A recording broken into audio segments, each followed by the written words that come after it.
আরে দেখো, আমরা তো পৌঁছে গেছি। কি? হ্যাঁ, এই ঝোপঝাড়ের জন্য আমরা দেখতে পাইনি। আমরা তো অজ্ঞান সরোবরের কাছেই ছিলাম। ওই দেখো। এবার আমি আমার আরাধ্য দেবতার দর্শন পাবো। হ্যাঁ?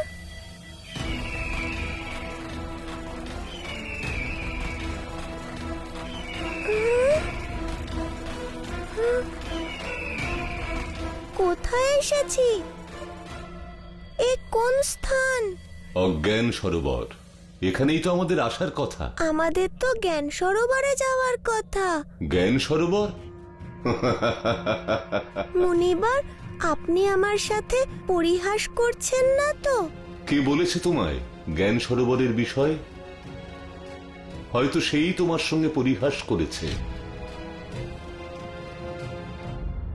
ঋষি মাতঙ্গ আমাকে বলেছিলেন ভক্তশ্রেষ্ঠ ধ্রুব জ্ঞান সরোবরে গিয়েছিলেন, আর সেখানে তপস্যা করে উনি আরাধ্য দেবতাকে পেয়েছিলেন। আর আমারও বিশ্বাস আমিও আমার আরাধ্য দেবতার সন্ধান ওখানেই পাবো।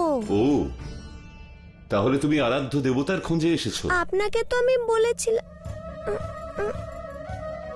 আপনি জানেন কোথায় পাবো আমার আরাধ্য দেবতাকে? তা আমার জানা নেই, কিন্তু ওরা নিশ্চয়ই জানে। ওরাও ওদের আরাধ্য দেবতার খোঁজে এসেছিল। আমার সঙ্গে দেখা হয়েছিল। ওদের জীবিত অবস্থায় আমি সচেতন করেছিলাম, কিন্তু জেদ ধরেছিল, কথাই শোনেনি। দেখো ওদের পরিণাম, কেবল অস্থি পড়ে আছে। যেমন জ্ঞান সরোবর বলে কিছু হয় না, ঠিক তেমনি সৃষ্টিতে আরাধ্য দেবতা বলে কিছু হয় না।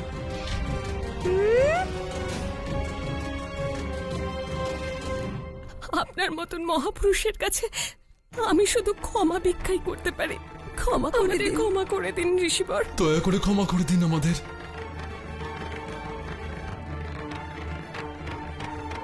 আপনার এই অপরাধ ক্ষমার অযোগ্য। হে ঋষিবর, আপনার কাছে বিনম্র অনুরোধ, কৃপা করে শান্ত হন। কি বলছেন আপনি? আপনি এই বংশের জ্যেষ্ঠ। আপনি অনেক যুগ দেখেছেন, যুগান্তরী ঘটনার সাক্ষী আপনি। বলুন, একজন ঋষিকে অপমান করলে তার পরিণতি কি হয়? হে ঋষিবর, পাপ হয়, দোষ হয়, কিন্তু যা কিছু এখন ঘটেছে তা অজ্ঞানতাবশত ঘটেছে ঋষিবর। আপনি যথেষ্ট জ্ঞানী, শিষ্টাচারের নিয়ম আপনি খুব ভালো করেই জানেন। হে ঋষি শ্রেষ্ঠ, ও একজন অবোধ বালক। ও শিষ্টাচারের বিষয়ে কিছুই জানে না। কিন্তু সে জ্ঞান কি তার মাতা পিতারও নেই?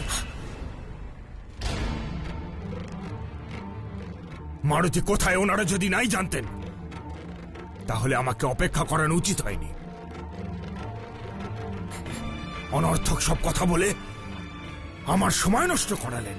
কখনো শীতল জল, কখনো বা পায়েস দিয়ে আমাকে ভুলিয়ে রাখার চেষ্টা করেছেন।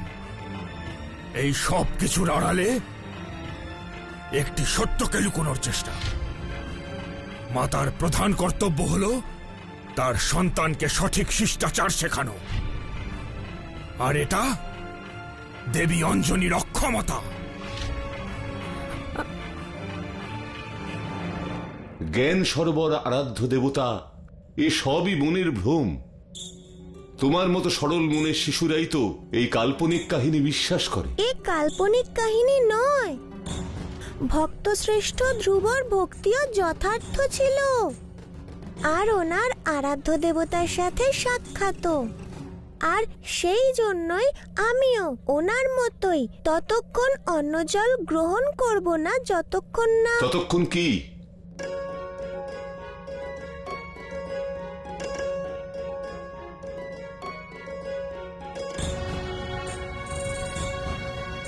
যতক্ষণ না আরাধ্য দেবতাকে এই লাড্ডু নিবেদন করছি।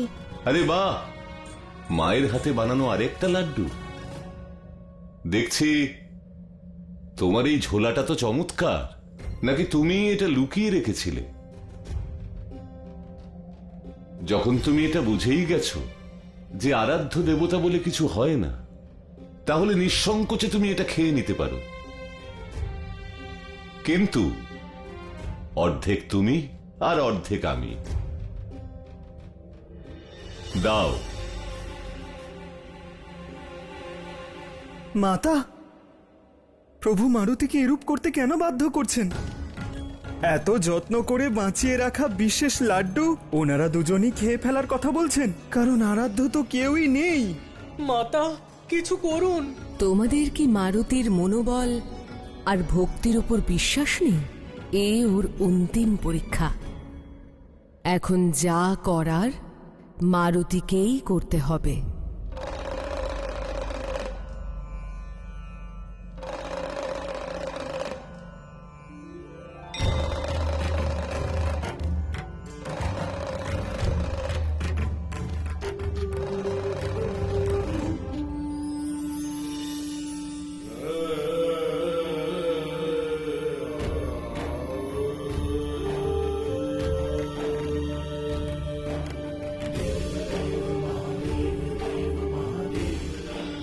আহা হা হা হা, আজ তো বড়ই আনন্দ।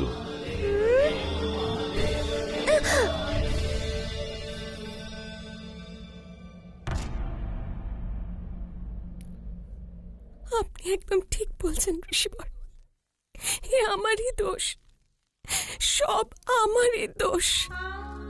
যদি আপনি অভিশাপ দেনই তাহলে আমাকে দিন, আমার মারুতিকে অভিশাপ দেবেন না। হে ঋষি শ্রেষ্ঠ, আমি আপনার কাছে করজোড়ে অনুরোধ করি, আপনি বালক মারুতি আর দেবী অঞ্জনীকে ক্ষমা করুন। ব্যাস, আমি অপারগ, অনুরোধ করবেন না। বিষয়টা শুধু আমার একার নয়, বরং সমগ্র ঋষিকুলের সম্মান জড়িয়ে। এই অপরাধ করেও যদি উনি একবার ক্ষমা পেয়ে যান, তাহলে ভবিষ্যতে কোনো ঋষি মুনিকে অপমান করার পূর্বে কেউ একটি বারও ভাববে না।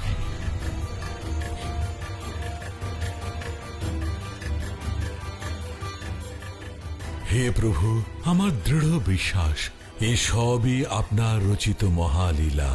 এই পরিস্থিতিতে যা করা উচিত মারুতি স্বয়ং তা করবে, কিন্তু ততক্ষণে দেরি হয়ে যাবে না তো? আমায় ক্ষমা করবেন আপনি, কিন্তু এ লাড্ডু আপনার জন্য নয়, এতে কেবল আমার আরাধ্য দেবতার অধিকার আছে।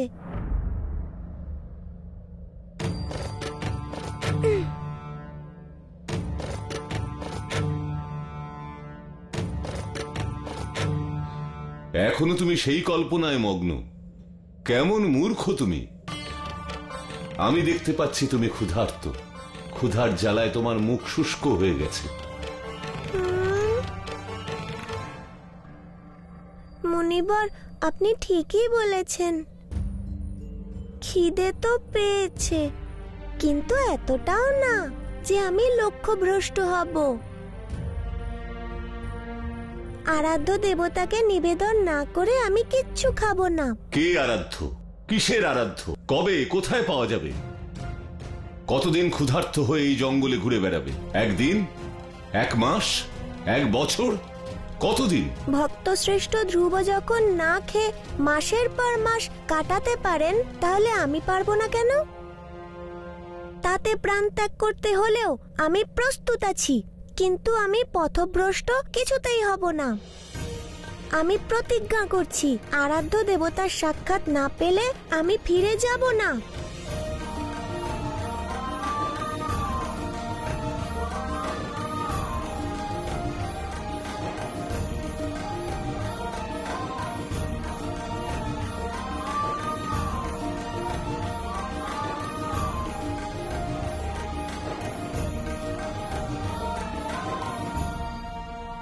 আপনি আমায় কিছুতেই লক্ষ্যভ্রষ্ট করতে পারবেন না।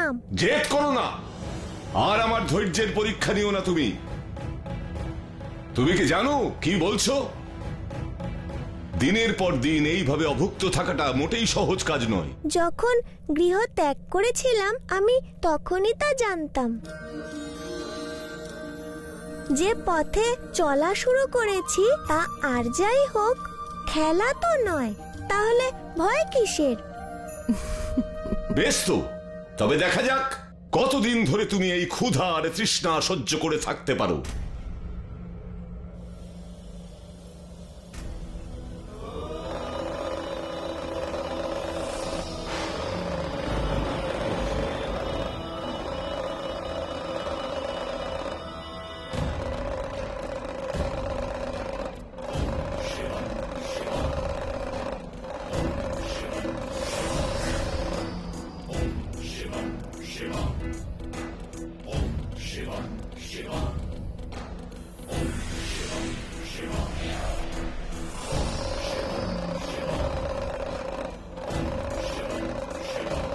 মাতা, প্রভু এসব কি করছেন?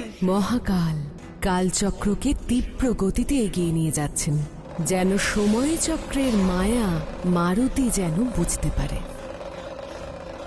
এই অলৌকিক দৃশ্যকে দেখো, কিভাবে এক এক মুহূর্তে সময় পরিবর্তিত হচ্ছে।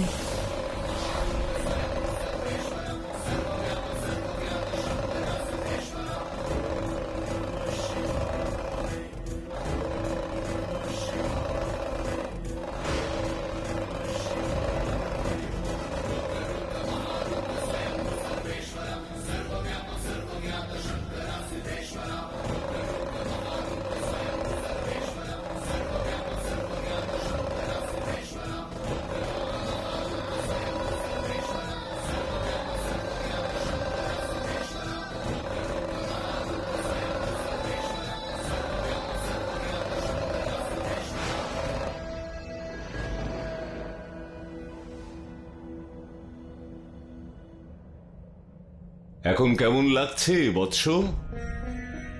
আমি তো খুবই ক্ষুধার্ত। কয়েক মাস কেটে গেছে, কিন্তু এ কি, তোমার আরাধ্য দেবতা কোথায়? আমার কথা এবার মেনে নাও, ওই লাড্ডু আমার সঙ্গে ভাগ করে নাও।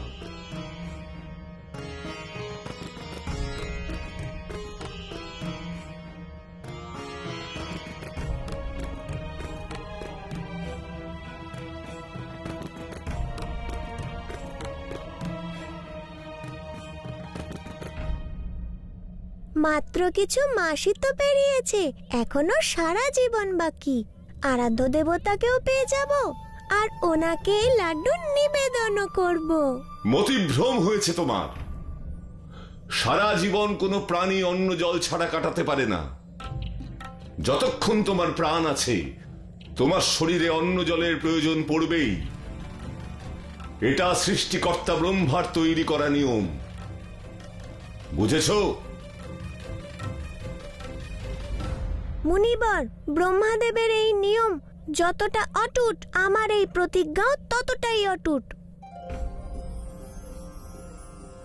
নিয়ম পালনও হবে আর আরাধ্য দেবতাকে পাওয়ার তপস্যাও চলতে থাকবে।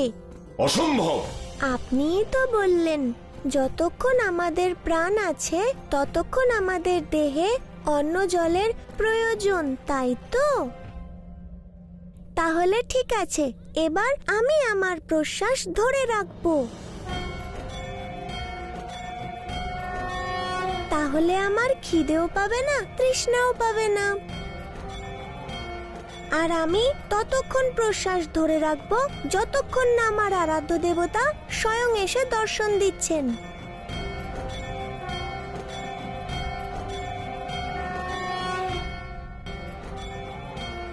আর আমি ততক্ষণ প্রশ্বাস ধরে রাখবো যতক্ষণ না আমার আরাধ্য দেবতা স্বয়ং এসে দর্শন দিচ্ছেন।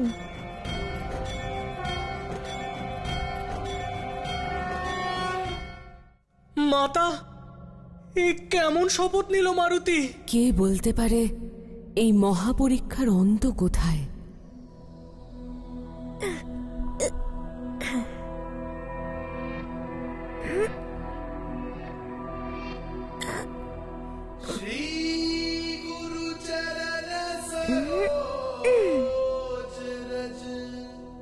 नी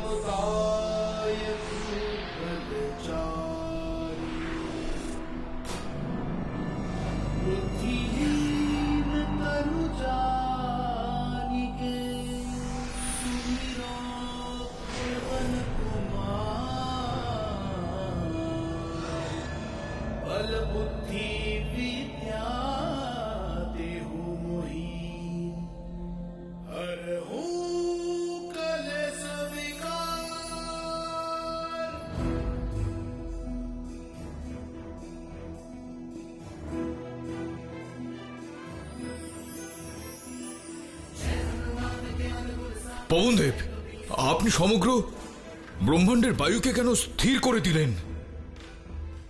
এই প্রকার প্রাণবায়ু বিনা এই বিশ্বে? না দেবরাজ, আমিও বুঝতে পারছি না যে এইসবের কারণ কি। রক্ষা করুন প্রভু, রক্ষা করুন, রক্ষা করুন প্রভু। আমি জ্ঞাত আছি এই সংকটের কারণ সম্পর্কে। সহায়তার জন্য আমাদের সবাইকে মহাদেবকে স্মরণ করতে হবে। রক্ষা করুন প্রভু, রক্ষা করুন। আমাদের রক্ষা করুন ভোলানাথ। আপনার সঙ্গে আপনার অংশের যে সংঘর্ষ হচ্ছে, সেই কারণের জন্য আমাদের এই সৃষ্টি না শেষ হয়ে যায়। আপনার কাছে বিনীত নিবেদন, আপনার পরীক্ষার এখানেই শেষ করুন। প্রভু, মারুতি এই পরীক্ষায় উত্তীর্ণ হয়ে প্রমাণ করেছে যে ওর আরাধ্যর সঙ্গে সাক্ষাতের যোগ্য। এ আমার অনুরোধ, দয়া করে ওকে দর্শন দিয়ে ওর এই কঠোর তপস্যার ফল প্রদান করুন।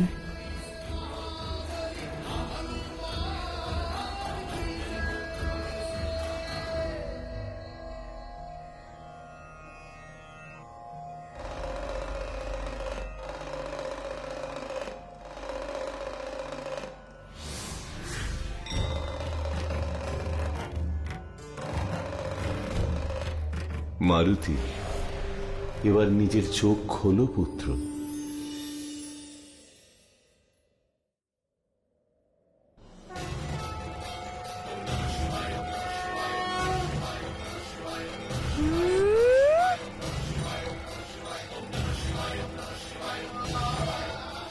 মহাদেব, মহাদেব।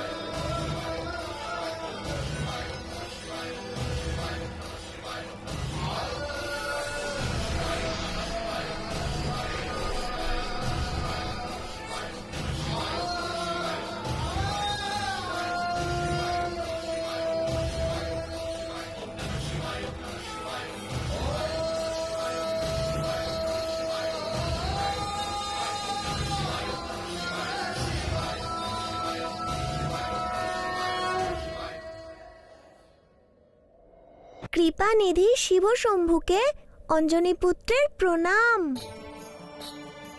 কল্যাণ হোক। তার মানে আমার তপস্যায় প্রসন্ন হয়ে স্বয়ং মহাদেব আমায় দর্শন দিলেন। অর্থাৎ আপনি আমার আরাধ্য দেবতা। না পুত্র, আমি তোমার আরাধ্য দেবতা কি করে হতে পারি? তুমি আর আমি একই। এর অর্থ কি প্রভু? আমার কথার অর্থ হলো তোমার আর আমার আরাধ্য দেবতা একজনই। তাই মারুতি, পরম ভক্ত হতে গেলে কেবল ভক্তিই পর্যাপ্ত নয়, ভক্তের মনে বল, বুদ্ধি আর শিক্ষার প্রয়োজনও আছে। আর তুমি এই 3 পরীক্ষাতে উত্তীর্ণ হয়েছ। ফলস্বরূপ আমি তোমাকে তোমার আরাধ্য দেবতার নাম বলতে এসেছি। সত্য বলছেন আপনি? দয়া করে বলুন না প্রভু, কে আমার আরাধ্য দেবতা? আমি তোমাকে এই সংসারের সবচাইতে গুরুত্বপূর্ণ, সর্বাধিক বিশিষ্ট মন্ত্র দিতে চলেছি মারুতি। এই মন্ত্রকে তুমি তোমার ভিতরে ধারণ করো।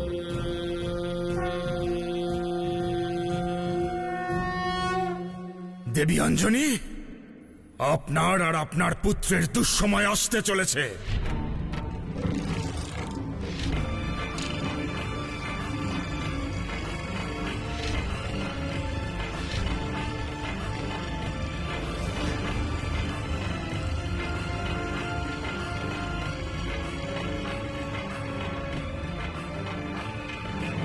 তোমার আরাধ্য দেবতার নাম রাম। রাম